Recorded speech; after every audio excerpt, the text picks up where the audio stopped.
Boche Gold and Diamonds. Buy now, pay later.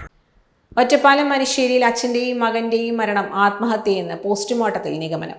കുട്ടിയെ സ്വാധീനിച്ച് കൊലക്കയറിലേക്ക് തള്ളിവിട്ട ശേഷം അച്ഛനും തൂങ്ങി മരിച്ചതാണെന്ന നിഗമനത്തിലാണ് പോലീസ്. മനുശ്ശേരി കണ്ണമ്മ നിലയത്തിൽ കിരൺ, മകൻ കിഷൻ എന്നിവരാണ് കഴിഞ്ഞ ദിവസം മരിച്ചത്.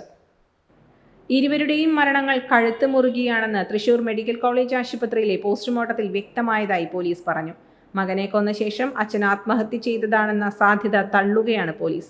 കിരണിൻ്റെ ഭാര്യ അഖീന സമാനമായ രീതിയിൽ കഴിഞ്ഞ മെയ് 14 ജീവനൊടുക്കിയതിൻ്റെ മനോവിഷമമാണ് ഭർത്താവിൻ്റെയും മകൻ്റെയും ആത്മഹത്യയിലേക്ക് നയിച്ചതെന്നാണ് പോലീസ് കരുതുന്നത്. കഴിഞ്ഞ ദിവസം വൈകിട്ടാണ് അച്ഛനെയും മകനെയും മനുശ്ശേരിയിലെ വീടിനുള്ളിൽ തൂങ്ങി മരിച്ച നിലയിൽ കണ്ടെത്തിയത്. മൃതദേഹങ്ങൾ പോസ്റ്റ്മോർട്ടത്തിന് ശേഷം ബന്ധുക്കൾക്ക് കൈമാറി. ഡോട്ട് വ്യൂ ന്യൂസ്, കാഴ്ചകളാണ് ലോകം, കണ്ടു തുടങ്ങുക.